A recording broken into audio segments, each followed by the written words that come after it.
तुझी संगती झाली आमुची निश्चिंती, नाही देखील ते मिळे भोग सुखाचे सोहळे।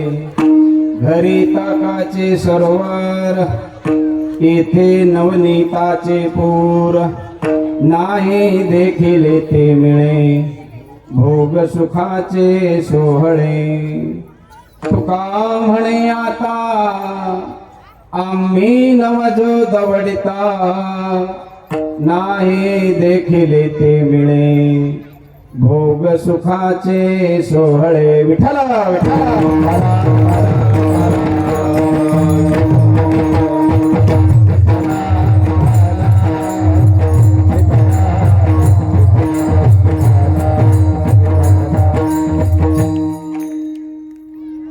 तुझी संगती झाली आमुची निश्चिंती। आता आहे का? विठ्ठला विठ्ठला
झाली आमुची निश्चिंती, नाही देखील ते मिळे भोग सुखाचे सोहळे।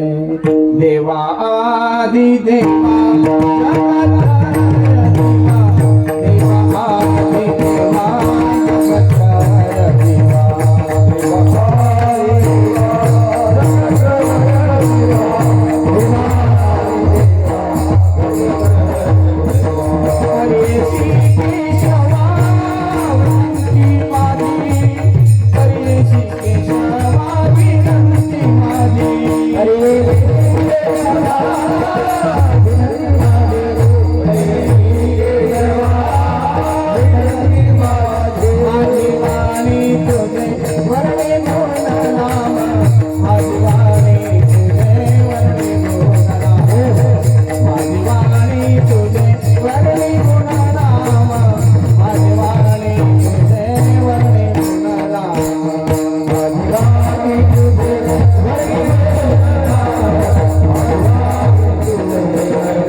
पद्मनाभं जगन्नीतपाणि मण्डनं मण्डनानं करुणतुलसीमालाकण्ठं कञ्चनेत्रं सदैधवलहासं विठ्ठलं चिन्तयामि अलङ्कापुरी रम्य सिंहासनस्थं पदाम्भोजतेजस्फुरद्दिक्प्रदेशं विधीन्द्रादिदेवैः सदा स्तूयमानं समाधिस्थं मूर्तिं भजे ज्ञानदेवं लोकाभिरामं रणरङ्गधीरं राजीवनेत्रं रघुवंशनाथं कारुण्यरूपं करुणाकरन्तं श्रीरामचन्द्रं शरणं प्रपद्ये मनोजवं मारुततुल्यवेगं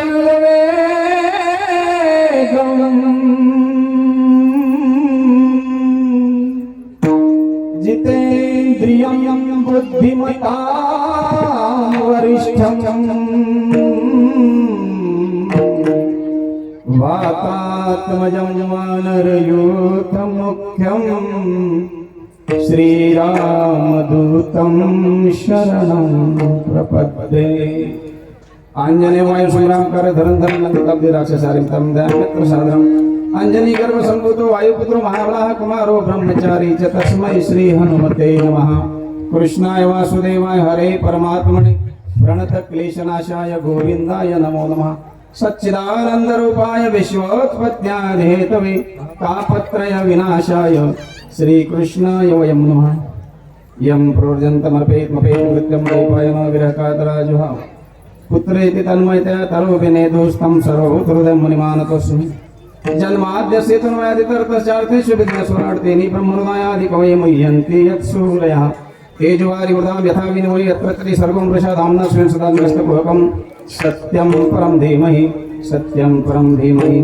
सत्यं परं धीमहि तव तत्त्वं न जानामि कीदृशोऽसि महेश्वर यादृशोऽसि महादेव तादृशाय नमो नमः ऐसे नमन करुणी सकळा हरी कथा बोले बोबड्या बोला अज्ञान म्हणून या फुल्या बाळा चालवी सकळा नामा म्हणे काय माझी वाणी मानेल संतासी रंजव चित्तासी आपुलिया जयांची केली स्मरण भूय सकळ विद्यांचे अधिकरण तेची वंदो श्री चरण श्री गुरूंचे ते नमस्कारो आता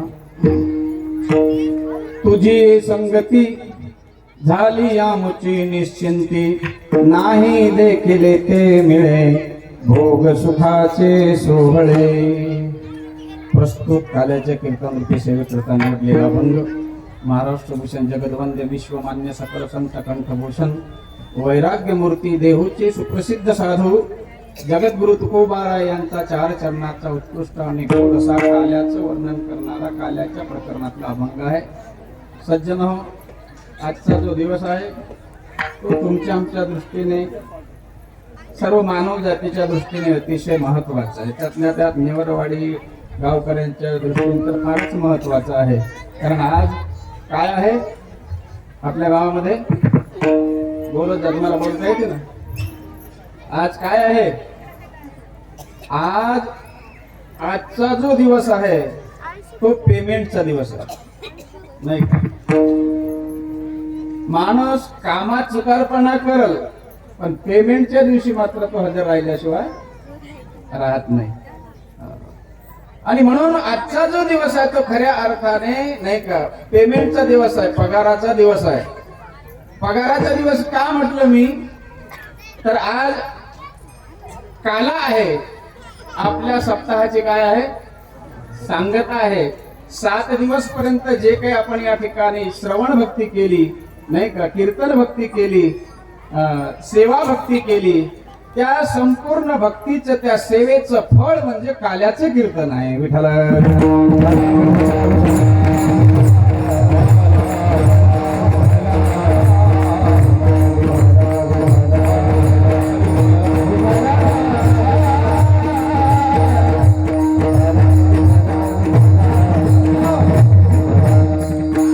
सेवा केल्यानंतर नाही का माणसाचा एक अधिकार सिद्ध होत असतो सेवेमुळे सेवक जो असतो ना जो आपल्या स्वामीचा विश्वास संपादन करतो त्या सेवकाची सत्ता त्या स्वामीवर सुद्धा चालत असते विश्वास तो करी स्वामीवरी सत्ता परमात्मा या जगताचा स्वामी आहे आणि त्या परमात्म्यावर सत्ता तेच गाजवू शकतात, तेच दाखवू शकतात की जे खऱ्या अर्थाने सेवा करणारे सेवेकरी आहे. विठ्ठल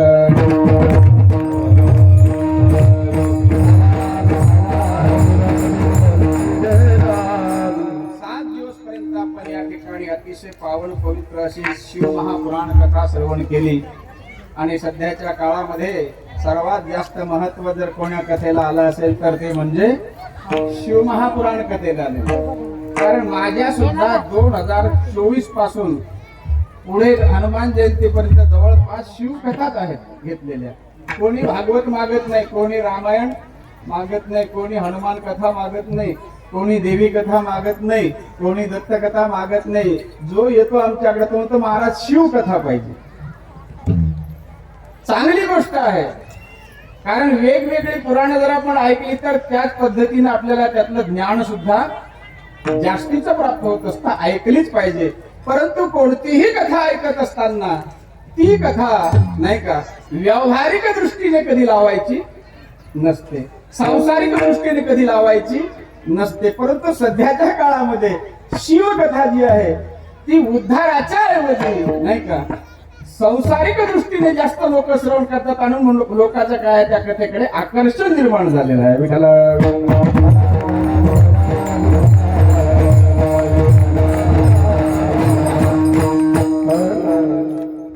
तुम्ही कोणत्याही दृष्टीने ऐका, परंतु ऐकणं फार महत्वाचं आहे.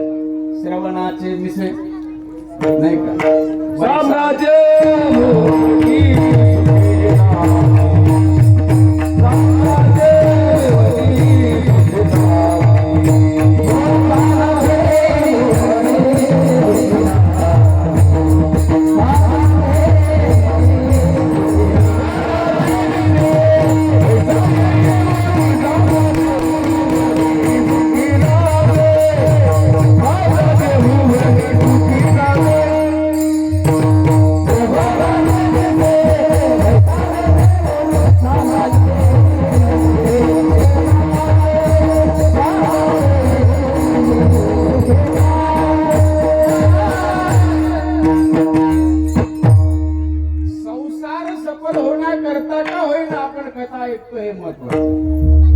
नाही का.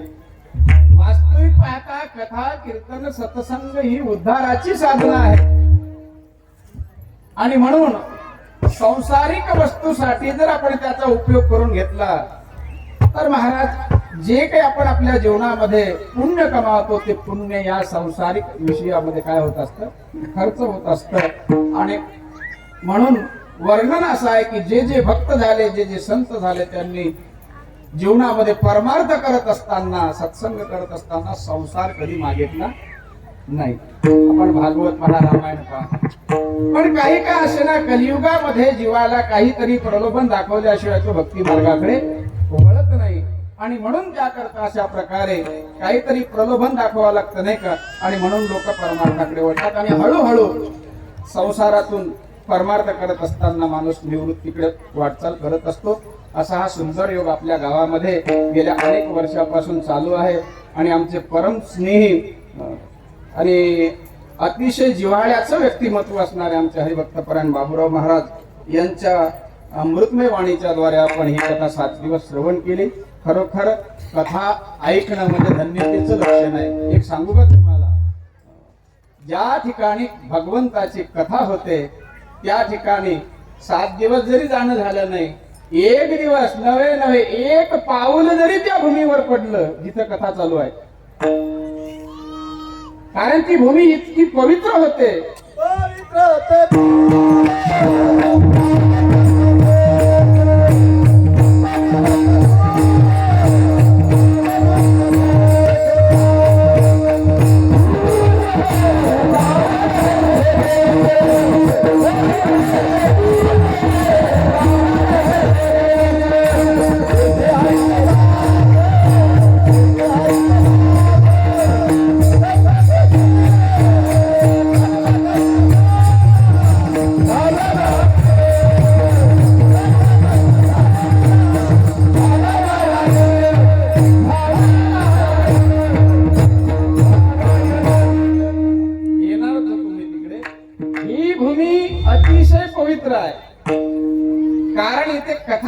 जिथे महादेवाची कथा होते त्या भूमीला त्या स्थानाला स्थान म्हटल्या जात नाही. शिवमहापुराणामध्ये वर्णन आहे.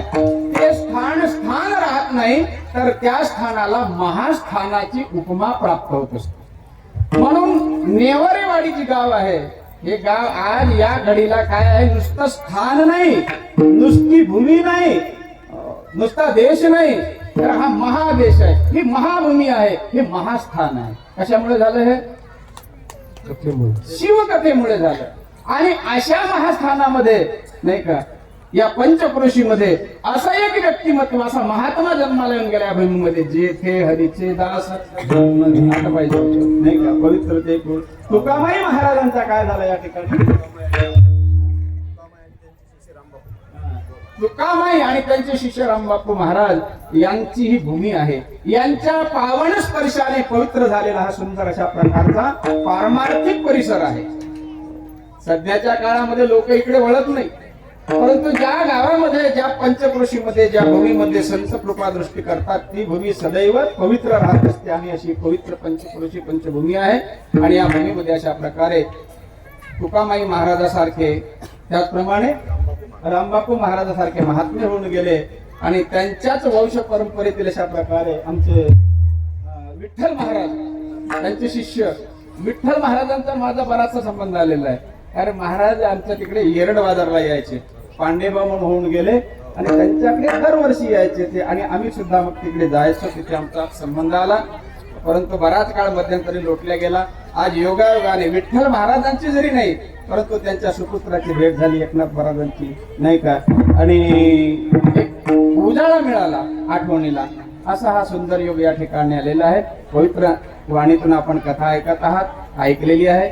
आणि सर्व गावकरी मंडळींचं या कार्यक्रमाला विशेष अशा प्रकारचं काय आहे, सहकार्य. कोणा एकाचं नाव न घेता नाही का, तसं तर कीर्तनामध्ये नाव घेऊ नये, कोणाचं नवऱ्याचंही घेऊ नये. आजकाल कीर्तनाचं नवरा बायकोची नावं घेण्याची काय पद्धत झाली, परंपरा सुरू झालेली आहे. पण ते चांगलं नाही. कीर्तनाच्या गादीवरून, नारदाच्या गादीवरून एकच नाव घ्यावं, ते कोणाचं, फक्त देवाचं नाव घ्यावं. विठ्ठल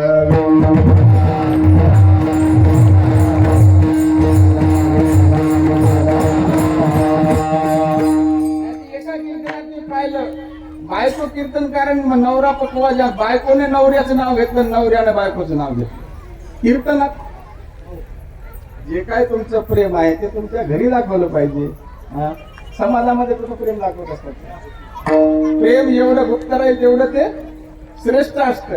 प्रेम हे प्रगट करण्याची वस्तू नाही आहे. पण असं कलियुग आहे, कलियुगामध्ये प्रत्येक जीव काय स्वतंत्र आहे. मला त्याच्यावर बोलायचं नाही, काल्याचं कीर्तन करायचं आहे. पण योगायोगाने विषय सांगण्याचं तात्पर्य एवढंच आहे की असा हा पावन पवित्र परिसर आणि या गावामध्ये, या भूमीमध्ये खरोखर धन्य भूमी आहे की या ठिकाणी सगळी मंडळी आबाल वृद्ध या ठिकाणी एकजुटीने एवढ्या मोठ्या मंडपात कथा श्रवण करतात. महाराजांनी सांगितले की मंडपात जागा रिकामी नव्हती, एवढा फुल मंडप असायचा. खरोखर कथा ऐकली पाहिजे, कारण कथा ऐकण्याचं पुण्य किती आहे हो.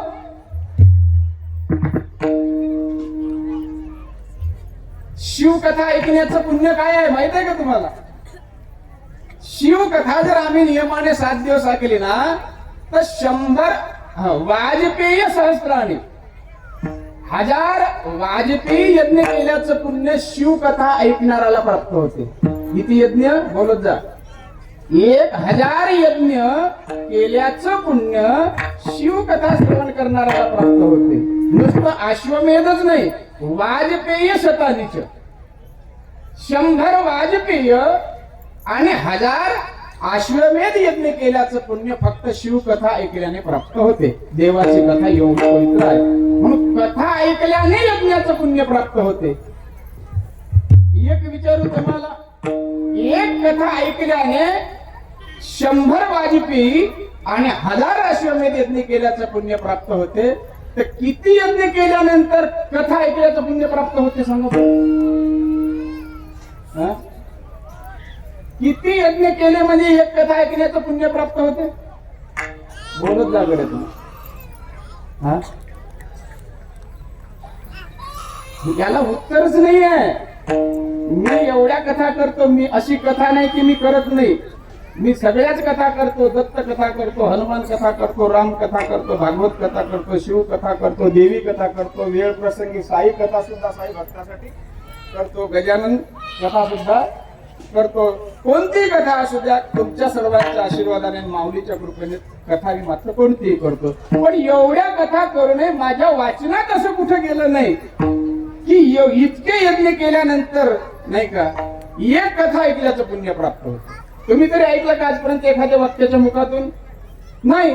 माझ्या तर ऐकण्यात गेलं नाही. कोणत्याही विद्वानाने आजपर्यंत सांगितलं नाही की एवढ्या कथा ऐका म्हणजे तुम्हाला एवढ्या यज्ञ करा म्हणजे तुम्हाला एवढ्या कथा ऐकल्याचं पुण्य प्राप्त होतं, असं कुठंच नाही. परंतु एक कथा ऐकली, एक शिवकथा जर ऐकली तर 1000 अश्वमेध आणि 100 वाजपेयी यज्ञ केल्याचं पुण्य मात्र नक्की प्राप्त होते. विठ्ठल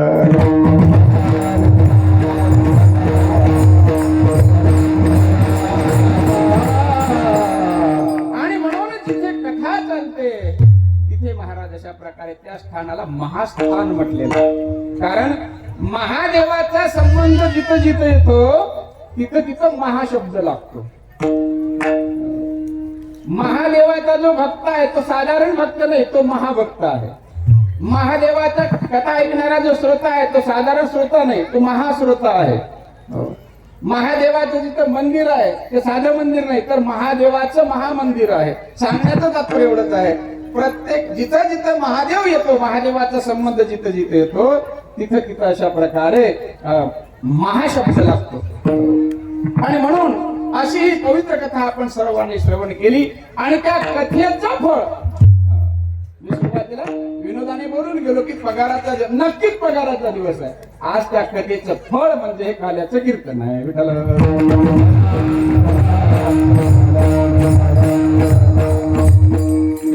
योग आहे, सुंदर नाही का उच्च कोटीचे कलाकार आहे, मृदंगाचार्य आहेत, सुंदर गायक मंडळी आहे, भरपूर अशा प्रकारे नाही का टाळकरी मंडळी आहे. नाही तर काही ठिकाणी मोठं कठीण असते, टाळकरी भेटत नाही. टाळकरी भेटले तर मृदंगाचार्य भेटत नाही, मृदंगाचार्य भेटला तर गायन करणारा भेटत नाही.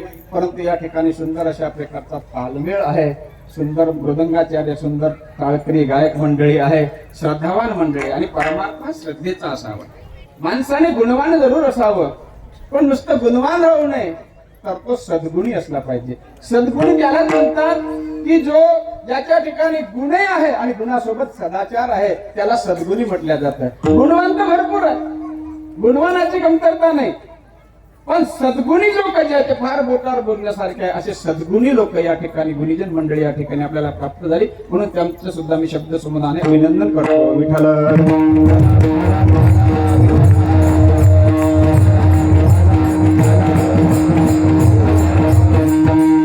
अशा या योगावर आज माझ्याकडे काल्याच्या कीर्तनाची सेवा आली. वारकरी संप्रदायाचा नियम आहे, अलिखित अशा प्रकारची परंपरा साधू संतांनी घालून दिलेली आहे की वारकरी संप्रदायामध्ये सप्ताह किती दिवसाचा असो, 1 दिवसाचा एकटा जरी असला तरी काल्याच्या कीर्तनाशिवाय त्याची सांगता होत नाही. त्रिदिवसीय कार्यक्रम असेल तरी काला पाहिजे. पंचम दिवस जरी असला तरी काला, 15 दिवसाचा 15वाडा सप्ताह असला तरी काला, 1 महिन्याचा सप्ताह असला तरी काला. काल्याशिवाय समाप्ती नाही. 4 महिन्याचा चातुर्मास जरी असला तरी चातुर्मासाची सांगता सुद्धा काल्याशिवाय होत नाही. विठ्ठल आणि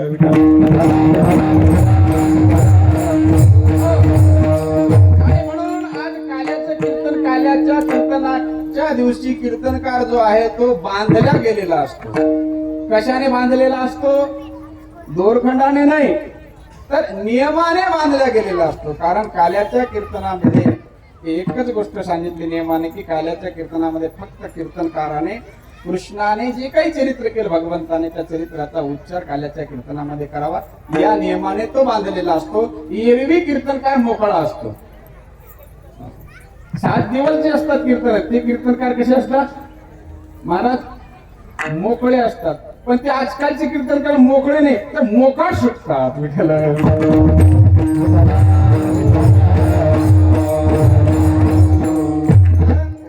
मोकळं होणं वेगळं आणि मोकाट सुटणं वेगळं. मोकार सुटतात अभंग एकीकडे आणि त्याचं व्याख्यान दुसरीकडे महाराज अशी परिस्थिती आहे. आणि ऐकणारे सुद्धा आजकाल पाहिजे तसे जुने लोक जे अभ्यास होते तसे अभ्यासू ऐकणारे सुद्धा राहिले नाही. फार बोलण्यासारखे अभ्यासू लोक आहेत, त्यांनाच अभ्यासू कीर्तन आवडतात. नाहीतर आजकाल ऐकणाराला सुद्धा मोकाट बोलणारा कीर्तनकार जास्त आवडतो.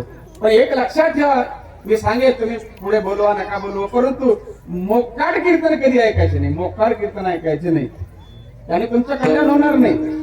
कीर्तनातून काहीतरी परिवर्तन झालं पाहिजे. कीर्तन म्हणजे काही मनोरंजनाचं साधन नाही आहे. अरे मनोरंजना करता तर सध्याच्या युगामध्ये साधनाची काही कमतरता नाही. प्रत्येकाच्या खिशामध्ये नाही का त्या मोबाईलच्या रूपात काय आहे, मनोरंजन आहे की नाही. मग खिशात मनोरंजन असतानाही तुम्ही जर कीर्तनकाराकडून मनोरंजनाची अपेक्षा करत असाल तर तुम्ही खऱ्या अर्थाने कीर्तन ऐकण्याच्या लायकीचेच नाही.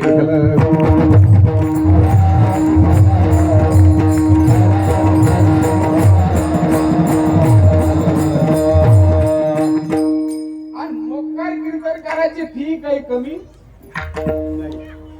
लोकांना तेच आवडतं महाराज. पेढा कोणाला पचत नाही, लोकांना पाहिजे काय, फरसाण.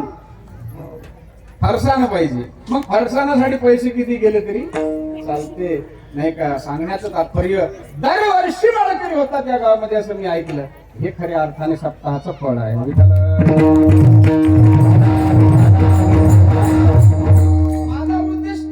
मी जिथं कथेला जातो तिथं 7 दिवसात नाही जास्त 7 तरी माळकरी झाले पाहिजे. 7 माळकरी जरी झाले नव्हे, एका सप्ताहामध्ये 1 माळकरी जरी झाला तरी सप्ताहाचं फळ झालं, सप्ताह सफल झाला समजावं. नाही तर आजकाल नुसतं हजारो लाखो लोक राहतात पण कोणी माळकरी होत नाही. बस महापूर आला ओसरून गेला अशी परिस्थिती आहे. म्हणून तुम्हाला द्यावे तेवढे धन्यवाद थोडे आहे. आणि महाराजांचे श्रेय आहे. निरपेक्ष अशा भावनेने महाराज या ठिकाणी सेवा करतात. कुठल्याही ठिकाणी गेले तरी महाराजांचं एकदम शांत स्वभावाचं व्यक्तिमत्व. सांगण्याचं तात्पर्य एवढंच आहे, अशा प्रकारे की 7 दिवसामध्ये जो कीर्तनकार असतो तो नाही का मोकळा असतो. त्याला कोणताही अभंग घेता येतो, कोणत्याही अभंगावर घेऊन तुम्हाला भक्ती ज्ञान वैराग्य या विषयाचं चिंतन सांगू शकतो. परंतु सध्याच्या काळात भक्ती ज्ञान वैराग्य डायरेक्ट गुंडाळून ठेवलेलं आहे. ते ज्ञानेश्वरीतलं ज्ञानेश्वरीतच आहे, गीतेतच आहे. ते कीर्तनातून काही व्यक्त होऊ लागलं नाही. शास्त्रामध्ये वर्णन आहे, संतांनी वर्णन केलेलं आहे. कीर्तनकाराने मर्यादेत राहून कीर्तन केलं पाहिजे. कारण कीर्तनाची मर्यादा सांगितलेली आहे नाथ महाराजांनी, नाही का. काय सांगितलं नाथांनी, भक्ती ज्ञान वैराग्य विरहित इतरा गोष्टी न कराव्या, प्रेम भरे वैराग्याच्या युक्ती विवराया, जेणे करुणी अंतरी मूर्ती ठसावी श्री हरीची, ऐशी कीर्तन मर्यादा आहे गुलाबराव महाराजाच्या घरची. कसं आहे का, ऐशी कीर्तन मर्यादा आहे संतांच्या घरची. कोणाच्या, तुकामाईच्या घरची, तुकोबारायाच्या घरची, ज्ञानोबारायाच्या घरची, संतांच्या घरची. संतांनी ही कीर्तनाची मर्यादा घालून दिली. जेणेकरुणी महत्वाचे शब्द आहे. अंतरी मूर्ती ठसावी. कोणाची, श्रीहरीची, कीर्तनकाराची नाही बरं. हो, नाही तर काही काही फॅन हो म्हणते आमच्या महाराजाचा. का महाराजाचा फॅन नको हो, देवाचा फॅन होत. महाराजाचा फॅन झाला तर तुझा कूलर कधी होईल सांगता येणार नाही.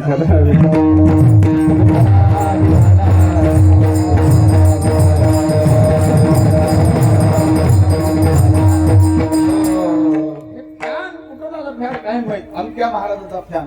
पहिले लोक नटनटीचे फॅन होते, आता महाराजाचे फॅन होऊ लागले काही लोक. त्याच्यामुळे परमार्थाचा सारा वाटोळ होऊ लागलं. माणसाने देवाचं फॅन व्हावं, संतांचं फॅन व्हावं, असं सांगण्याचं तात्पर्य असा हा सुंदर योग. आणि आज काल्याच्या कीर्तनामध्ये कृष्ण चरित्र, काल्याच्या कीर्तनाने सांगता समाप्ती नाही बरं. समाप्ती हा शब्द वेगळा आहे आणि सांगता हा शब्द वेगळा आहे. सांगता म्हणजे कुठेतरी थांबणे आणि समाप्ती म्हणजे समाप्तच करणे. परमार्थ कधी समाप्त होत नसतो. समाप्ती शब्दाचा अर्थ असा आहे, सम्यक प्लस आपती बरोबर समाप्ती. सम्यक ज्ञान जोपर्यंत प्राप्त होत नाही तोपर्यंत परमार्थाची कधी समाप्ती होत नाही. आणि ते ज्ञान काही एवढं सोपं आहे का, बहुनाम जन्म नाम म्हणते. ज्ञानवान माम प्रपद्यते वासुदेव सर्वमिती स महात्मा सुदुर्लभ. ते ज्ञान एवढं सहजासहजी प्राप्त होणार नाही, त्याच्याकरता झिजावं लागतं. ते ज्ञान पैगा बरवे जरी मनी आठी आणावे तरी संतासी भजावे सर्वस्विया. जेथ ज्ञानाचा कुरुटा तेथ सेवा हा दारवंटा तो स्वाधीन करी सुबटा ओळखून. ते ज्ञान आपल्या जीवनामध्ये प्राप्त करून घेणं फार गरजेचं आहे. कोणतं ज्ञान? ते ज्ञान ज्ञानोबा अंगुली निर्देश करतात. ते ज्ञान ज्या अर्थी ते ज्ञान म्हणतात त्या अर्थी बाकीची ज्ञान भरपूर आहेत. आणि इतर ज्ञानाने तुमचं महाराज अशा प्रकारे कदाचित पोट भरेल पण उद्धार होणार नाही. उद्धाराकरता तेच ज्ञान पाहिजे नाही का? पोहण्याकरता कोणतं ज्ञान पाहिजे? हा, गाडी चालवण्याचं ज्ञान पोहण्याकरता कामी येत नाही. 3 मित्र इंजिनियर, वकील, डॉक्टर सफरीला गेले. सुट्टीचे दिवस होते. समुद्रावर गेले फिरायला. गेल्यानंतर नावेत बसण्याची इच्छा झाली. मी ते ज्ञान सांगतो तुम्हाला.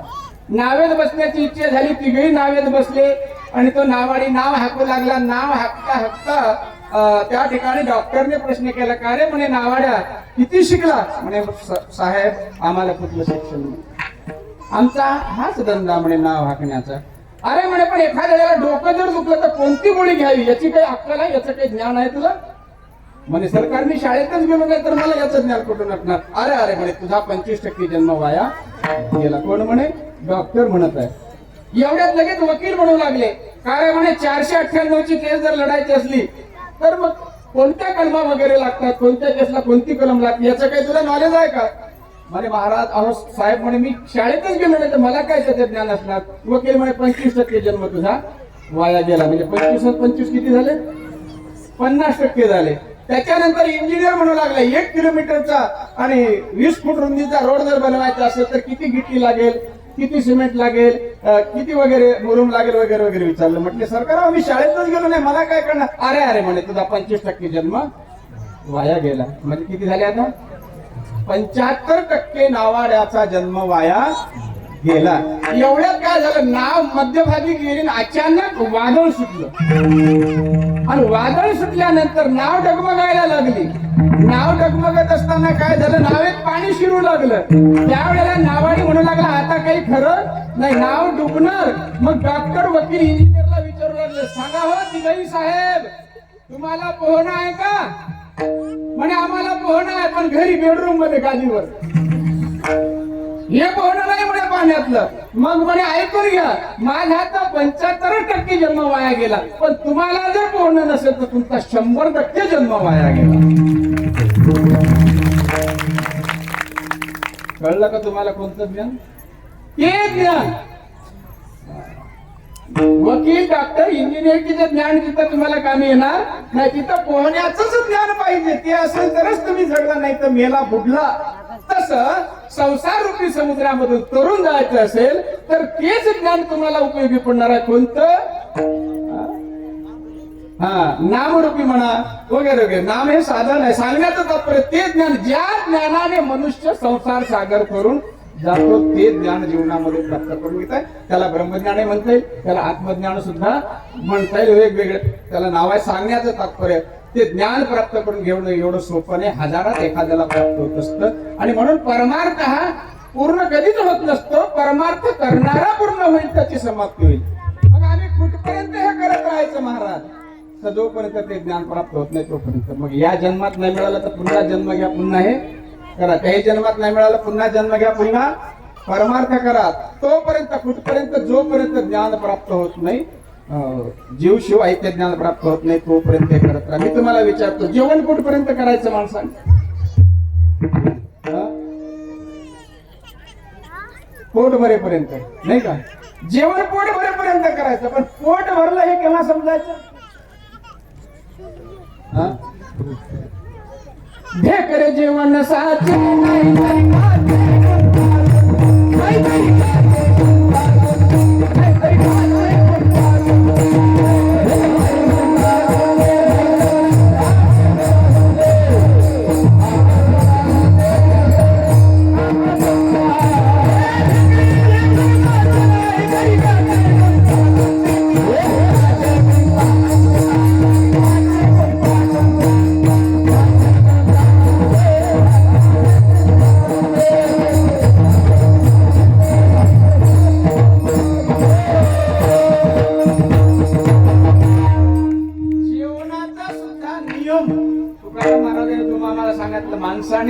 कुठपर्यंत केलं पाहिजे. काही काही लोक मांड्या मोडू पालकट मोडू मोडू जेवतात, तो भाग वेगळा. जेवे ना बिचारे, आपल्या काही बापाच्या घरचं कोणी खात नाही. पण जेवण सुद्धा असं असलं पाहिजे की जेणेकरून ते आपल्याला आपल्या आरोग्याला हानिकारक होणार नाही. आवडलं म्हणून काय भरतच बसायचं का पोत? काही काही लोक जसं काय पोत भरतात असं पोट भरतात, हालू हालू. युक्त आहार विहार नेम इंद्रियाची सार नसावी बासर निद्रा बहुभाषण. असो सांगण्याचं तात्पर्य, ढेकर येईपर्यंत ढेकरे जेवण साचे. ढेकर आला की माणसानं जेवण बंद करावं, शहाण्या माणसानं. आणि जो ढेकर आल्यानंतर जेवण बंद करतो त्याचं पोट कधी दुखणार नाही, त्याला कुठला गॅस कुठलं काही नाही का, काहीच होणार नाही. पण आम्ही ढेकरावर ढेकर येते, तिकडून लाल लाईट लागतच राहते नाही का, मिस कॉल येतच राहते, तरी मात्र आमचं चालूच असतं. विनोदाचा भाग सोडून द्या, जेवण कुठपर्यंत, पोट भरेपर्यंत. औषध कुठपर्यंत घ्यायचं? रोग बरा होत नाही तोपर्यंत औषध, रोग बरा झाला औषध घेणं बंद, संपलं. प्रवास कुठपर्यंत करायचा? मुक्कामाचं ठिकाण येईपर्यंत. मुक्कामाचं ठिकाण आलं, प्रवास संपला. हरपलेला माणूस कुठपर्यंत बघायचा? तो सापडत नाही तोपर्यंत शोध घेत राहायचा. सापडला, शोध घेणं संपलं. परमार्थ कुठपर्यंत, सप्ताह कुठपर्यंत करायचं? जोपर्यंत ते ज्ञान प्राप्त होत नाही तोपर्यंत सप्ताह.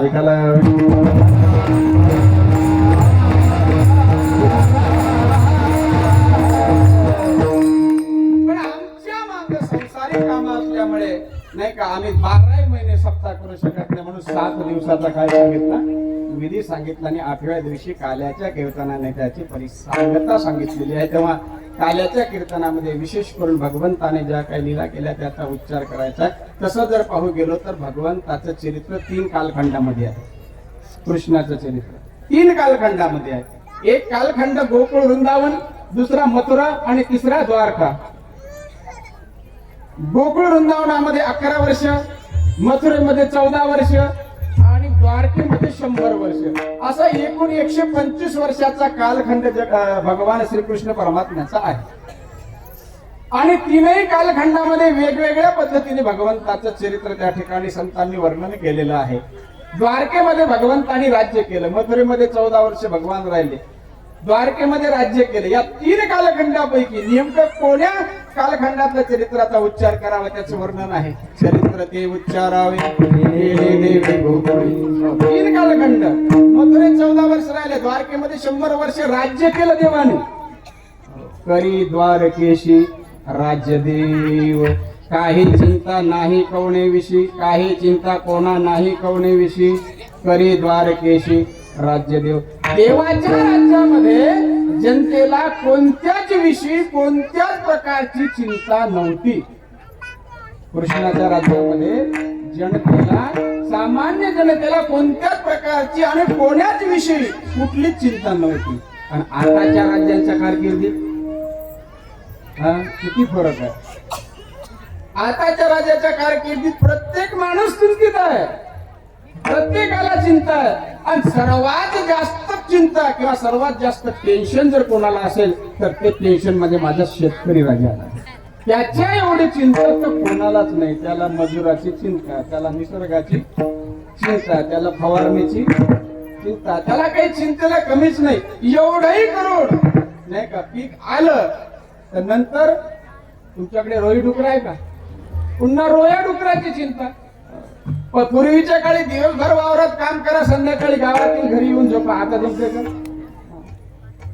सांगण्याचं तात्पर्य आताच्या काळामध्ये सगळे चिंतित आहे. आणि म्हणून माझी राज्यकर्त्यांना विनंती असते की बाबांनो, कृष्णाच्या काळामध्ये जनतेला जे काही समाधान होतं ते समाधान आपण तुम्ही समाजाला, जनतेला देत राहा. छत्रपतीच्या राज्यामध्ये नाही का कोणाला कोणाविषयी चिंता नव्हती नाही का. छत्रपतीच्या राज्यामध्ये प्रत्येक माय बहीण ही कशी होती? सुरक्षित होती. आणि आता एकटी माय माऊली शेतात जाऊ द्याल की नाही एवढी भीती आहे. विठ्ठल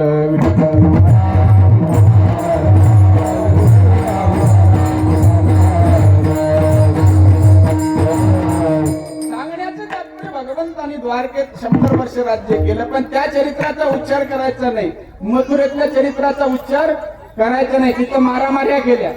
आणि गोकुळातल्या चरित्राचा उच्चार करायचा का, तर गोकुळातलं जे चरित्र आहे भगवान श्रीकृष्णाचं ते परम पावन चरित्र आहे. त्या ठिकाणी भगवंतांनी काय केला, काला केला. काला द्वारकेत नाही झाला, काला मथुरेत झाला नाही, काला झाला तो गोकुळात झाला. आणि म्हणून गोकुळातल्या लीलांचं वर्णन करायचं आहे. गोकुळामध्ये भगवान परमात्मा जेव्हा प्रगट झाले, प्रगट झाल्यानंतर लीला करू लागले, हळूहळू रांगू लागले, रांगता रांगता चालू लागले, चालता चालता बाहेर फिरायला जाऊ लागले. आणि मग बाळ गोपाळाची त्यांची काय झाली, मैत्री झाली. कृष्णाचं चरित्र अगम्य आणि अगाध आहे महाराज. इतर अवतारात देव अवतार आला, परंतु इतर अवताराचा भाव वेगळा होता. इतर अवतारामध्ये देव ज्या कामा करता आला ते काम केलं की निघून गेला, परंतु या अवतारामध्ये एक कार्यार्थ मागत्यम कोटी कार्यम चकार. एका कार्याकरता आणि करोडो काम करून भगवान स्वतः मला निघून गेले. आणि म्हणून कृष्ण चरित्र या ठिकाणी वर्णन करायचं आहे. का हो महाराज, तुम्ही सांगता काल्याच्या कीर्तनात कृष्णाचं चरित्र वर्णन करायचं. कृष्ण चरित्र वर्णन केल्याचं फळ काय आहे, जळती दोषाचे डोंगर,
केल्यानंतर काय होतं, जळती दोषाचे डोंगर. तुमच्या पापाचे डोंगराच्या डोंगर जरी असले तरी कृष्ण चरित्राच्या उच्चारणाने त्याचा विचार केल्याने आपलं पाप डोंगरा एवढं पाप जे साधारण हरिकथा आदराने हरिकथा ऐकतात अशांचं पाप नष्ट होतं. म्हणून कृष्ण चरित्र श्रवण करावं. आणि भगवान या गोकुळात आले ते कशा करता आले, तर फेडावया आले. अवघियाचे धनी गोपाळ गौरणी गाय भक्त यांच्या करता भगवान आले. ऋण फेडावया अवतार केला, अविनाश आला आकाराशी. ऋण फेडण्याकरता भगवान आला. आणि भगवंतावर सुद्धा ऋण होत असतं. जसं तुमच्या आमच्या सुद्धा काय आहे, शास्त्रीय दृष्ट्या आपल्याला 3 ऋण आहेत, पितृ ऋण, ऋषी ऋण आणि देव ऋण. आणि बाकी मग व्यवहारात तर ऋण विचारूच नका. या सोसायटीचं ऋण, त्या सोसायटीचं ऋण, त्या बँकेचं ऋण, त्या बँकेचं ऋण, त्या सावकाराचं ऋण. नाही कमी ऋण आहे का, सगळे ऋण करीत आहे. आणि या ऋण कर्यामध्ये सुद्धा 3 वर्ग आहे. एक वर्ग असा आहे घेतलेलं ऋण बोलीप्रमाणे फेडतो. दुसरा वर्ग उशिरा का होईना आपण फेडतो. तिसरा वर्ग एकदा घेतले की तुमच्या बापालाही देणार नाही. आणि त्याला जर मागायला गेले तर तुम्हीच दिले का, आमचे का नाही लोकांकडे, आमचे सुद्धा लोकांकडे.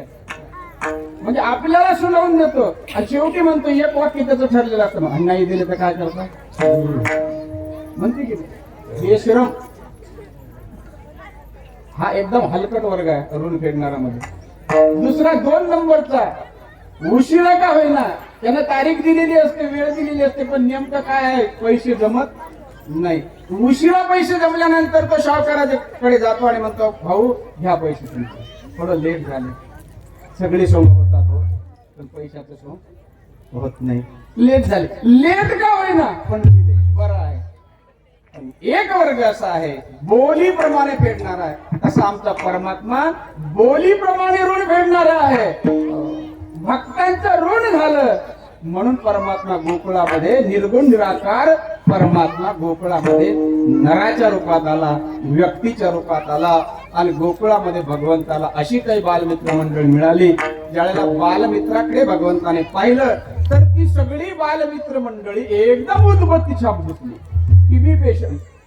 भगवान म्हणू लागले का रे गोपाळांनो, आपल्या गावामध्ये एवढं दही दूध तूप लोणी पिकत असताना तुमच्या तब्येत एकदम बारीक, गुटखा गिटखा तर खात नाही तुम्ही. आजकाल नाही का वारकरी लोक सुद्धा गुटखा खातात. आता आपल्या इकडचे खात नाही म्हणा, कारण मला 1-2 वाजेपर्यंत थांबायचं आहे. वारकरी बिडी प्यावी, वारकऱ्यांनी बिडी प्यावी. मोठं कठीण झालं, जाऊ दे, मला त्या विषयावर जायचं नाही. सांगण्याचं तात्पर्य एवढंच आहे, भगवान म्हणतात की काय तुमच्या तब्येत एवढ्या बारीक झाल्या, आपल्या गावामध्ये एवढं दही दूध तूप लोणी पिकत असताना तुम्ही खात का नाही? तुम्हाला आवडत नाही का रे? आवडते कृष्ण, पण काय करा, आमच्या माया मोठ्या खराब, त्या देतच नाही म्हणे. आणि एक सांगू का तुम्हाला, जीवाला ब्रह्मज्ञान का होत नाही? माय आडवी येते, माया, त्याच्यामुळे मायेमुळे त्याला ब्रह्मज्ञान होत नाही. तसं गोपाळ म्हणू लागले आमच्या आई आम्हाला देत नाही. मग भगवान म्हणतात आई देत नाही का, तर मग तुम्ही चोरून खा ना. आपल्या घरी चोरून खायला काय हरकत आहे? म्हणे आम्हाला चोरी करता येत नाही. म्हणे चोरी करता येत नाही, मी शिकवतो तुम्हाला. मग याने काय केलं, कृष्णाने एक कोचिंग क्लासेस काढला. कशाचा? चौर्य विद्येचा. आणि त्या मुलांना काय शिकवली? चौर्य विद्या शिकवली. आणि विद्यार्थी ट्रेन झाले, आणि ट्रेन झाल्यानंतर मग आता परीक्षा घ्यावी लागत नाही का? म्हणून म्हटलं आता तुम्ही ट्रेन झाले, आता तुमची परीक्षा होणार. पण म्हटले त्याआधी एक काम करू, आपण मंडळ स्थापन करू. मग मंडळ स्थापन केलं, त्या मंडळाला नाव दिलं चौर्य विद्या प्रसारण मंडळ, गोकुळ, तालुका जिल्हा मथुरा. आणि असं ते रजिस्ट्रेशन केलेलं मंडळ, सगळे बाळ गोपाळ त्या मंडळामध्ये आहेत. किती वयाचे आहे हो गोपाळ? 5 वर्षापासून तर 80 वर्षापर्यंत वयाचे सगळेच गोपाळ त्या मंडळाचे सदस्य बनले. कोणाला नको आहे दही दूध तूप लोणी? आणि भलं मोठं मंडळ तयार झालं. आणि भगवान म्हणू लागले आता उद्यापासून आपल्याला चोरी करायला जायचं आहे. पण एक काम करा, चोरी करायला जायचं म्हटलं काहीतरी हातामध्ये साहित्य घेऊन जावं लागतं. चोर काही रिकाम्या हाताने कोणाच्या घरी जात नाही, तो साहित्य घेऊन जातो. कारण जर कुणी पसंत फोडता आलं पाहिजे ना. आणि म्हणून म्हटलं साहित्य पाहिजे. काय काय साहित्य? कृष्णाने सांगितलं काही जणांनी हरभऱ्याच्या दाणे एवढ्याले खडे आणा,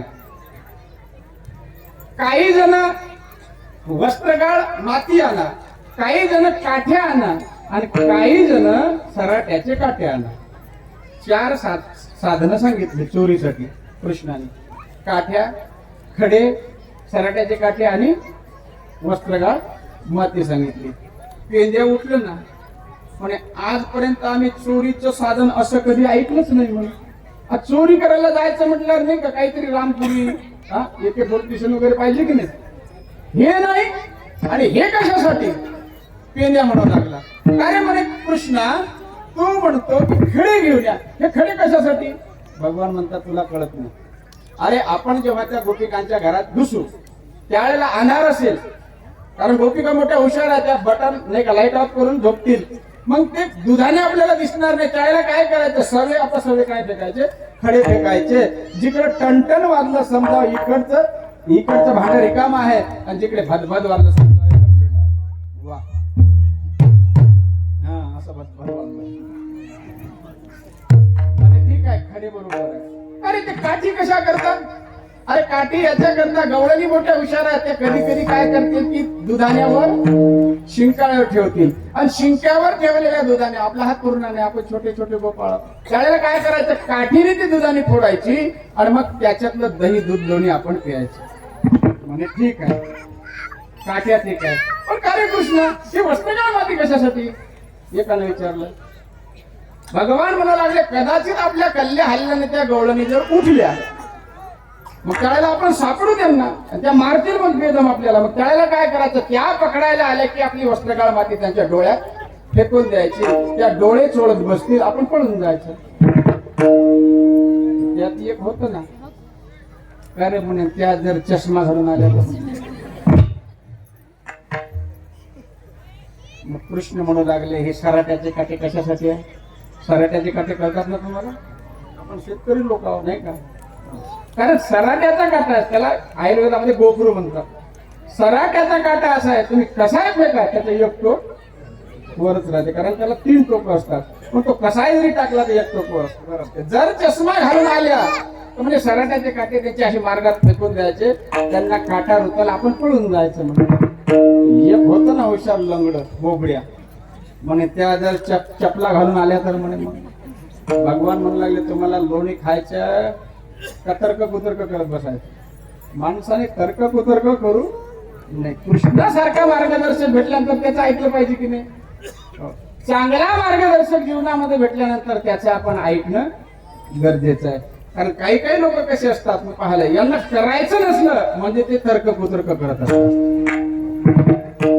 कामामध्ये सुद्धा तसंच आहे, काम करायचं नसले की असंच होते, मग तर्क कुतर्क काढतच असतात.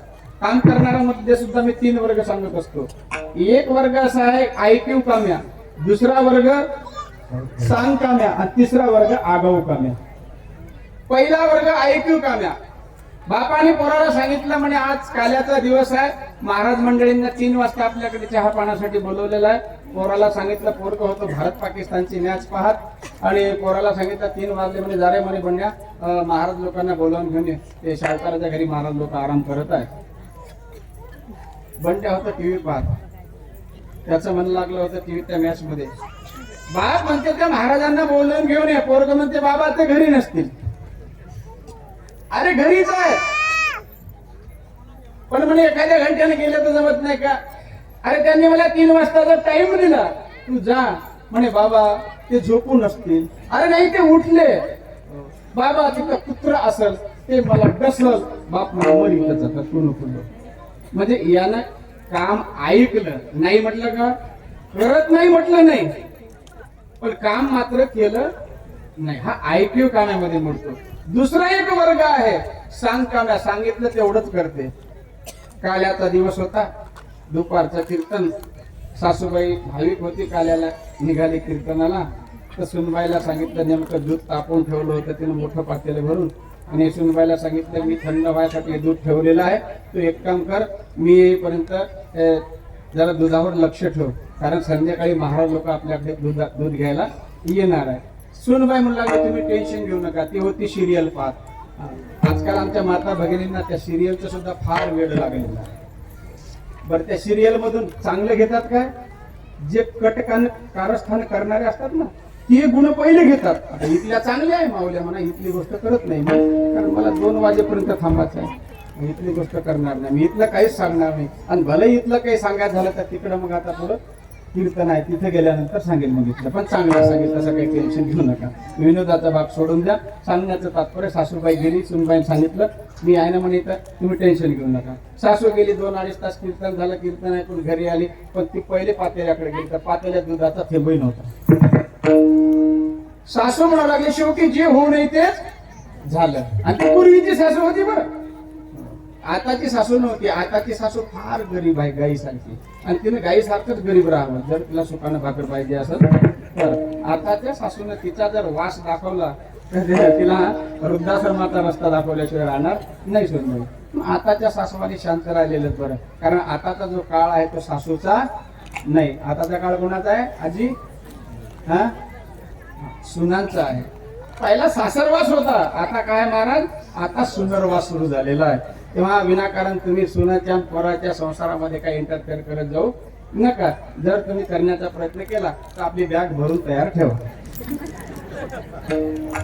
कधी घराच्या बाहेर हाकलून देते सांगता येणार. पूर्वीच्या काळी फार चालायचे, सासूचा एक पोरा असायचा, सून बिलकुल थरथरच कापायची पण ती जरा आधुनिक काळातली होती. सासू एकदम बोलायला लागली, फुटक्या डोळ्याची म्हणे, पांढऱ्या पायाची, शेवटी जे व्हायचं नाही ते झालं, मांजर आले दूध पिऊन गेली. सुनबाई म्हणते खबरदार सासूबाई, मांजरीचं नाव घ्यायचं नाही, मी इथंच बसून आहे, मांजर आलीच नाही. मग यातलं दूध कोण तू पिली का? छे म्हणे मला तर दूध आवडतच नाही. मग दुधाचं झालं काय? अहो आत्ताच म्हणे मी टीव्हीच पाहत होती, शेजारची कुत्री आली, माझ्या डोळ्यात देखत दूध पिऊन गेली. मग तू हाकलली का नाही? तुम्ही कुत्री कुठे सांगितली होती म्हणे? तुम्ही मांजरच सांगितली होती. सांगण्याचं तात्पर्य याला काय म्हणतात, सांग कामे, सांगितलं तेवढं.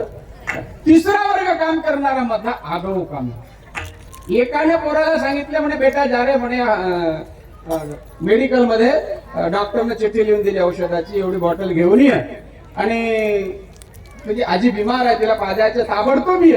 पोरग गेलं, गाडीला किक मारली आणि शहरात गेलं आणि ती बॉटल घेतली औषधाची आणि समोर एक कपड्याचं दुकान होतं तर त्यानं 2.5 मीटर पांढरा कपडा घेतला आणि कपडा आणि ती बॉटल घेऊन घरी आला. बापाच्या हातात ती बॉटलही दिली औषधाची आणि तो कपडा दिला, पांढरा कपडा. बापाने विचारलं का रे हे बॉटल बरोबर आहे म्हणजे म्हातारीला पाजण्यासाठी, पण हा कपडा कशासाठी आणला तो 2.5 मीटर पांढरा? तर पोरगो नाही आगाऊ म्हणे बाबा मला वाटलं म्हणे आजी जिवंत असेल तर औषध पाजू आणि मेली असेल तर मग डबल झटके कशाला म्हणे, म्हणून मी हातासोबतचा कपडा घेऊन आलो.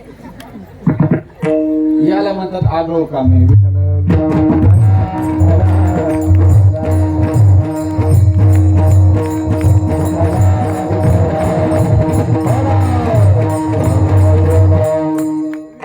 भाग सोडून द्या. गोपाळ म्हणू लागले तेव्हा असं झालं तर तसं झालं तर. भगवान म्हणतात बाकी तर्क कुतर्क करू नका, तुम्ही फक्त माझ्या सोबत चला. तुम्हाला दही दूध लोणी खायचं आहे ना म्हणे हो, तर मग माझ्या सोबत चला. सोबत म्हणजे माझ्या मागे चला. याल तरी या रे, याल तरी या रे लागे, याल तरी या रे लागे, याल तरी या रे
देवाच्या किंवा संतांच्या मागे मागे राहावं.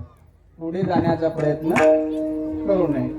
पुढे गेला की समजा त्याला ठोकर लागली तो सुटला देवाच्या हातून. म्हणून भगवान म्हणतात माझ्या मागे चला.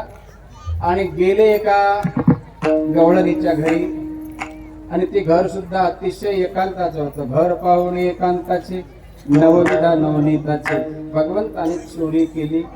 सगळ्या बाळगोपाळांना दही दूध तूप लोणी खाऊ घातलं आणि आज पहिल्यांदा सगळ्या बाळगोपाळांना जे महाराज आजपर्यंत मिळालं नव्हतं ते त्यांना खायला मिळालं, प्यायला मिळालं. भगवंताला गोपाळ म्हणू लागले, कृष्णा खरोखर आजपर्यंत आम्ही अनेक जन्मामध्ये असेच आलो, मागे बहुता जन्मी हेच करीत आलो आम्ही. परंतु काय सांगा म्हणे कृष्ण, आज तुझ्या संगतीमध्ये जी काही निश्चिंती झाली ती आजपर्यंतही झाली नव्हती. जी निश्चिंती झाली ती तुझ्या संगतीमध्ये झाली. हे अभंग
तुझी संगती झाली आमची निश्चिंती. गोपाळ म्हणू लागले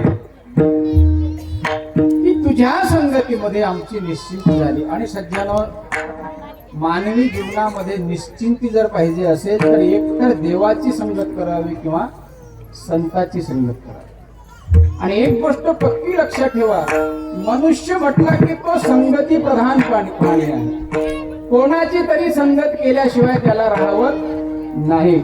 आणि म्हणून संसारामध्ये याची त्याची इतरांची संगती केल्यापेक्षा देवाची किंवा संतांची संगती करा.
दुष्ट दुर्जनाची सावली नसावी, दुष्ट दुर्जनाची संगती करावी. सदा संगती संगती करावी.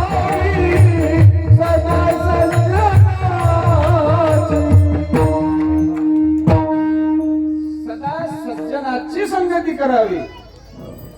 कारण मनुष्य हा संगती प्रधान प्राणी आहे. संगत केल्याशिवाय त्याला जमत नाही. आणि संसारामध्ये कोणीच संगतीच्या लायकीचं नाही आहे.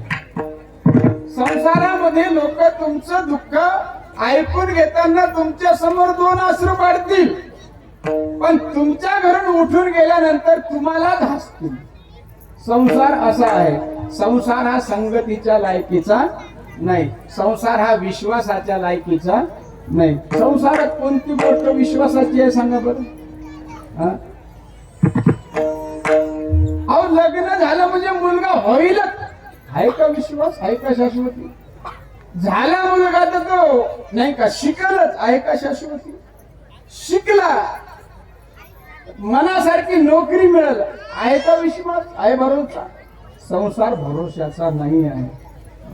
झाला, शिकला, मोठा झाला, नोकरी लागली, मनासारखी नोकरी लागली, पण त्याचं लग्न होईल, आहे का भरोसा? झालं लग्न तर त्याला मुलगा होईल, आहे का भरोसा? झाला त्याला मुलगा तर तुम्हाला सांभाळ, आहे का भरोसा? संसार भरोशाचा विश्वासाचा नाही आहे. क्या भरोसा है इस जिंदगी, क्या भरोसा है इस जिंदगी का,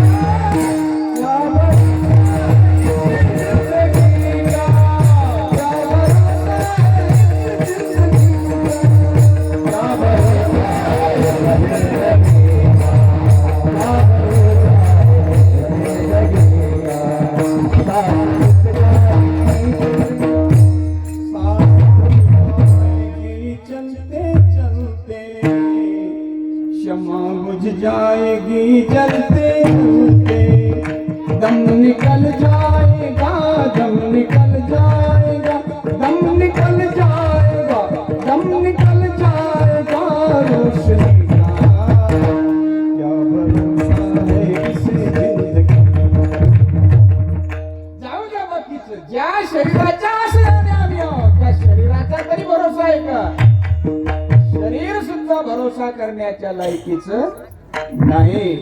आणि म्हणून संसारात कोणावर विश्वास ठेवू नये आणि संसारात कोणाची संगती सुद्धा करू नये. कारण संसारामध्ये अनेक बुद्धीचे तरंग, क्षणक्षणा पालटती रंग, धरू जाता संग तो होय बाधक.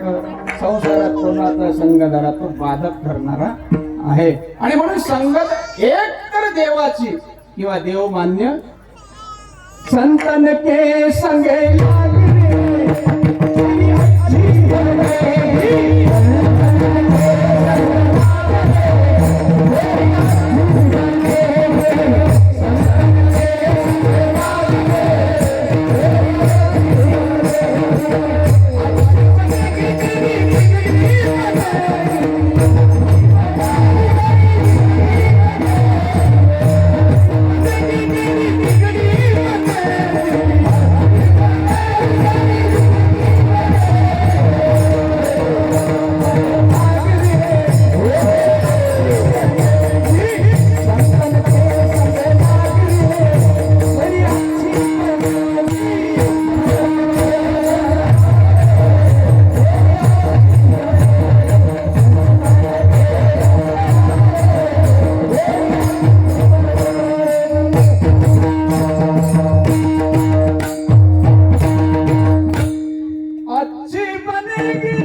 देवाची, देवाच्या संगतीत अलभ्य लाभ, संताच्या संगतीत तर विचारूच नका.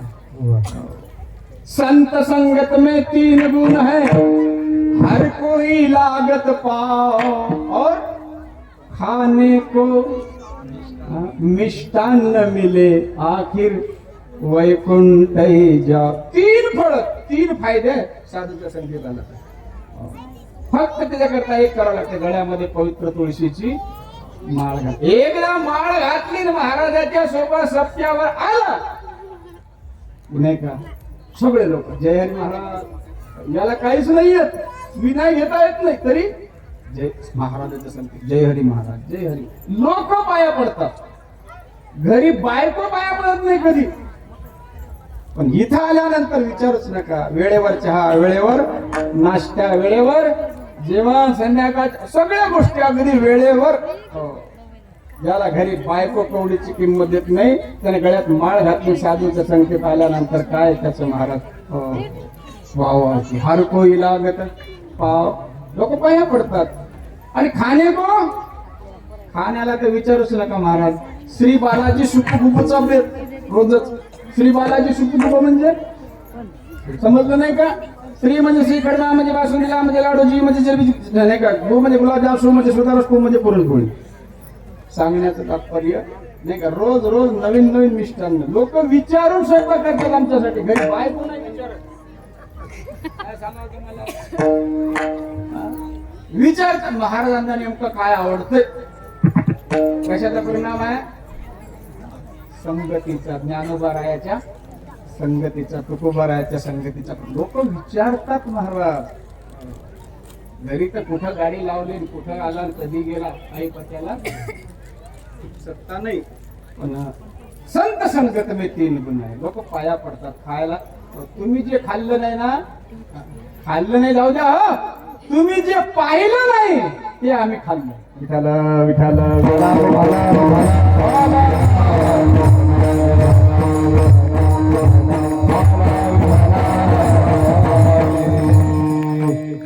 उमापती महादेव की जय. सुंदर योगायोग आहे. आमच्या विदर्भातलंच एक भूषण, विदर्भ रत्न नाही का, गणेश पुरे साहेब, भारत भाऊ गणेश पुरे. मी नेहमी त्यांचा कार्यक्रम पाहतो बरं. चला हवा येऊ द्या. आणि विशेष म्हणजे आमदार झाले. एकदा सर्वांनी टाळ्या वाजवून त्यांचं अभिनंदन करूया.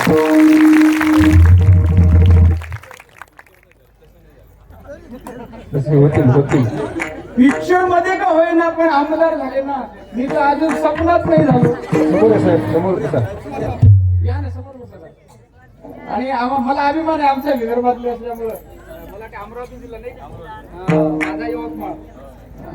भारत भाऊ गणेशपूर या ठिकाणी आलेले आहे. खरोखर सुंदर अशा प्रकारचा योग. काय तुमचं गाव आहे खरोखर सांगा बरं. अशा छोट्याशा गावामध्ये अशी महान महान हस्ती येत आहे आणि ही खऱ्या अर्थाने तुमची खरोखरच तुमच्या हे सत्कर्माचं फळ मिळालं काही हरकत नाही. विठाल विठाल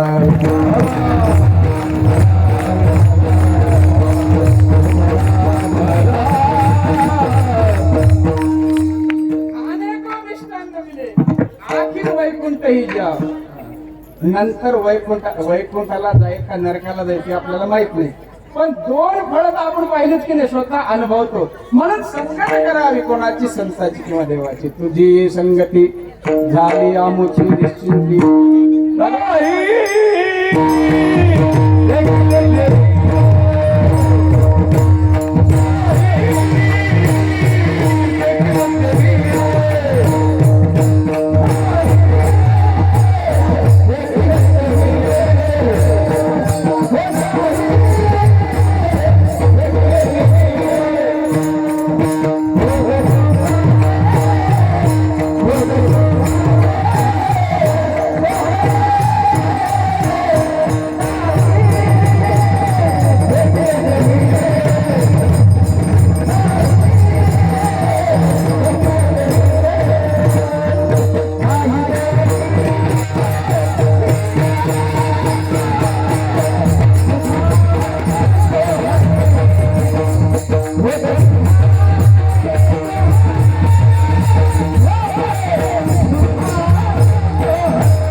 भगवान जेव्हा म्हणतात निश्चिंती झाली म्हणजे नेमकं काय झालं रे गोपाळांनो. गोपाळ सांगू लागले की प्रभू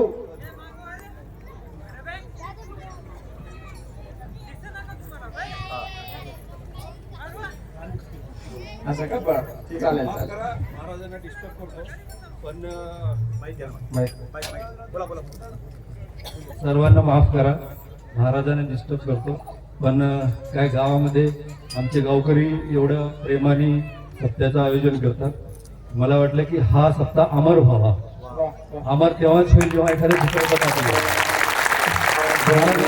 शब्द जरी मी इकडे तिकडे फिरत असो तर त्यांचे ते हिऱ्यासारखे शब्द माझ्या कानावर येत आहेत. आणि खरंच मी भाग्यशाली आहे की माझ्या चित्रपटामध्ये ते काम करते. थोडा वेळ आता त्यांचं हे आहे. तुम्ही महाराज आरामशीर करू दे. आमची लोक डिस्टर्ब नाही करतील. पण तुमच्या पण आयुष्यामध्ये रोजच असे कार्यक्रम असतात. पण हा एक स्पेशल कार्यक्रम आहे जेणेकरून तुमचे आशीर्वाद पण आमच्या चित्रपटाला लाभले. आमच्या चित्रपटामध्ये भरत गणेशपुरे साहेब हे आमदार आहेत. त्या चित्रपटाचा मी मुख्य नायक आहे. अरे वा. माझं नाव, मी या गावचाच रहिवासी आहे, संतोष रामराव मिसगर आहे. पण पिक्चर मध्ये अरुण रामराव पाटील आहे. हिंदी पिक्चर आहे सपना. आणि काही डायलॉग तुम्हाला आमच्या पिक्चरचे आमचे डायरेक्टर सर आहेत विशालजी, ते तुम्हाला बोलायचे आहेत. हिंदीमध्ये बोलावं लागेल. मराठीत मराठी हिंदी येते. आता ते आमचे इथे SP साहेब पण येत आहेत, IPS अधिकारी येत आहेत. त्यांची वाढ आहे. तोपर्यंत तुम्ही फक्त यांना आता हाच वाढ घेताना जरा एक काव्य बोला की जोरात नाही झालं. हो होईल होईल. हे, जोरात घ्या जाता विठ्ठल विठ्ठल.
नाही देखील ते मिळे भोग सुखाचे सोहळे. भगवंताने विचारलं निश्चिंत म्हणजे काय, तर गोपाळ म्हणतात की हे प्रभू, की जे आम्ही आमच्या जीवनामध्ये कधी पाहिलं नाही ते सुख आम्हाला तुमच्या संगतीमध्ये भोगायला मिळालं. सज्जन हो, संतांच्या संगतीमध्ये जे आपण कधी पाहिलं नसतं ते आपल्याला काय मिळतं, भोगायला मिळत असतं. काही काही पदार्थ पाहिलेले नसतात, साधूंच्या संगतीत आल्यानंतर ते भोगायला खायला मिळतात. तुम्ही सोन्याचं ताट पाहिलं असेल कदाचित, पाहिलं का नाही ना? भारत भाऊ, मी सोन्याच्या ताटात जेवलो, घरच्या नाही बरं. भक्ताच्या घरी पुण्यामध्ये सांगण्याचं तात्पर्य याला म्हणतात नाही भौतिक दृष्टीने नाही देखील ते मिळे भोग सुखाचे. हे झालं संसारिक दृष्टीने. परंतु आध्यात्मिक दृष्टीने जर विचार केला तर सुखाचे अनेक प्रकार आहे. एक संसारिक सुख आहे, स्वर्गातलं सुख आहे, सत्यलोकातलं सुख आहे, नाही का वैकुंठातलं सुख आहे, आत्मसुख आहे, आणि त्याच्याही वरचं भक्ती सुख आहे, भक्तिप्रेम सुख आहे. संसारातलं सुख खालचं गाडगं, स्वर्गातलं सुख त्याच्या वरचं गाडगं, नाही का सत्यलोकातलं सुख त्याच्या वरचं गाडगं, वैकुंठातलं सुख त्याच्या वरचं गाडगं, आत्मसुख त्याच्या वरचं गाडगं, आणि त्याच्याही पेक्षा श्रेष्ठ सुख जे आहे ते भक्तिप्रेम सुख आहे. आणि ते कोणालाही प्राप्त होत नाही. भक्तिप्रेम सुख नेनवे अनेका पंडित वाचका ज्ञानी असे. गोपाळांना संतांना ते सुख मिळालं कोणतं, भक्तिप्रेम सुख, जे योगी सुद्धा पाहू शकत नाही, योग्याला भोगायला मिळत नाही. ते सुख सामान्य भक्ताला भोगायला मिळतं. नाही देखील ते मिळे भोग सुखाचे सोहळे. गोपाळांनो, मग आता तुम्हाला जे पाहिलं नाही ते भोगायला मिळालं ना जे सुख, मग एक काम करा, आता तुमची निश्चिंत झाली तर तुम्ही घरी जा.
तेव्हा आता घरी कशाला पाठवतो?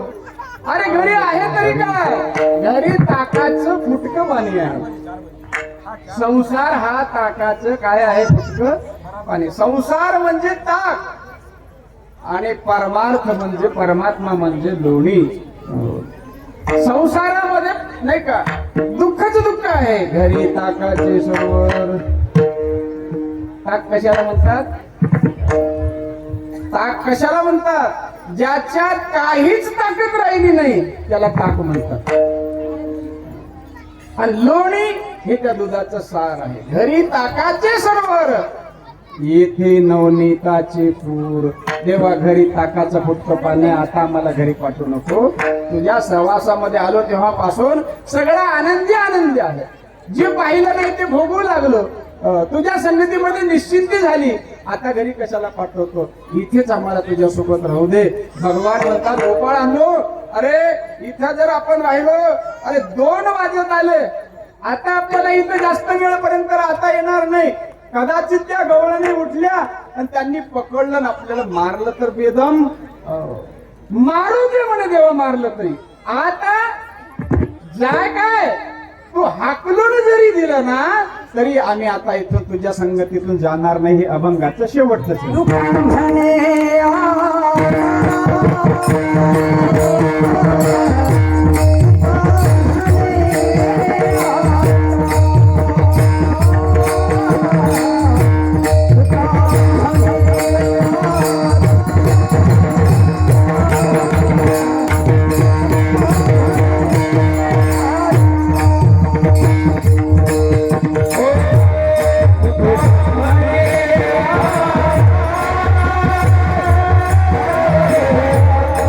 Thank you.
सुखाचे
म्हणे आता आम्ही नवजो दवडिता नाही देखील ते मिळे भोग सुखाचे सोहळे देवाच्या संगतीमध्ये नाही पाहिलं ते सुख भोगायला मिळालं. आणि आता म्हणता देवा तू हाकलून जरी दिलं तरी आम्ही जाणार नाही. आता मी सुद्धा तुम्हाला सांगतो नेवरवाडीवाल्यांना, आता तुम्ही हाकलून जरी दिलं ना तरी आम्ही आता इथून जाणार नाही. विठ्ठल विठ्ठल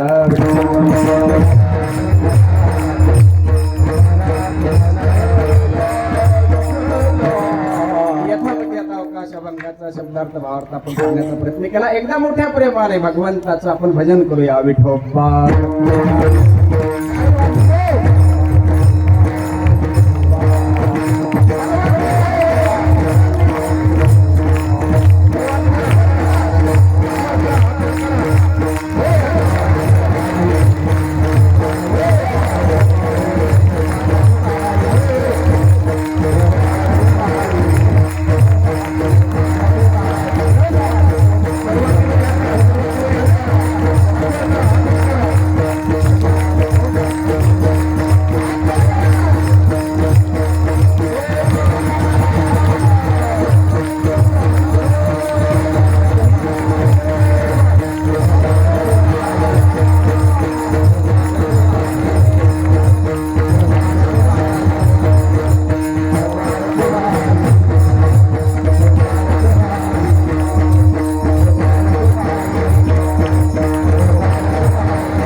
भगवान श्रीकृष्णाचं चरित्र ऐकून कार्यक्रमाला कीर्तनाला पुढे राहून द्यायचं आहे.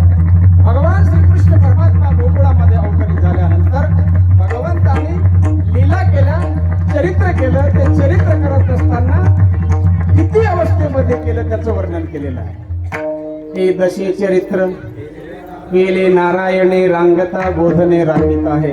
भगवंताने एक चरित्र रांगताना केलं आणि दुसरं चरित्र गाई राखताना केलं का हो, रांगताना काय केलं महाराज? रांगत रंगणी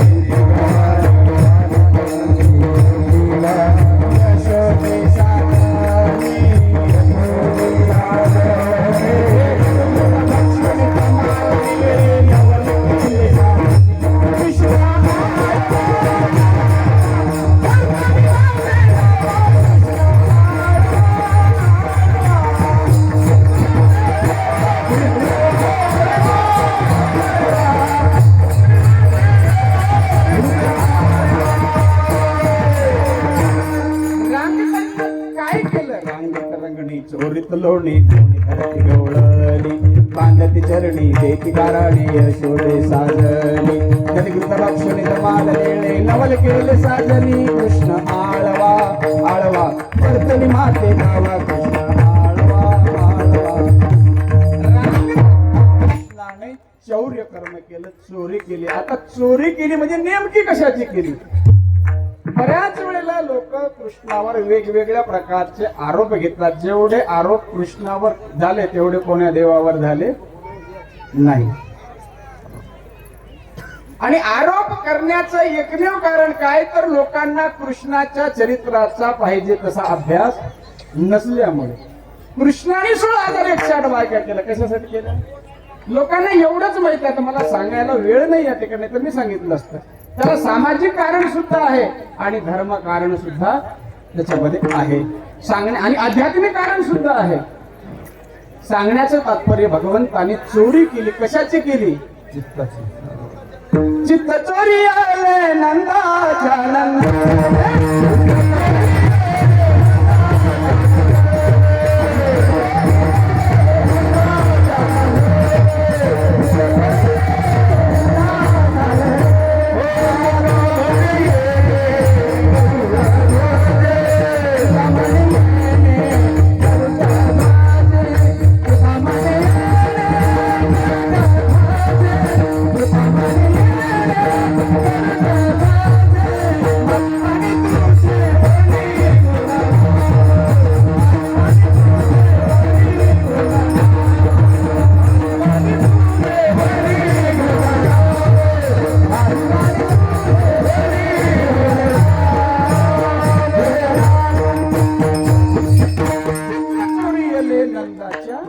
नंदने तुका म्हणे येणे गरुडध्वजे.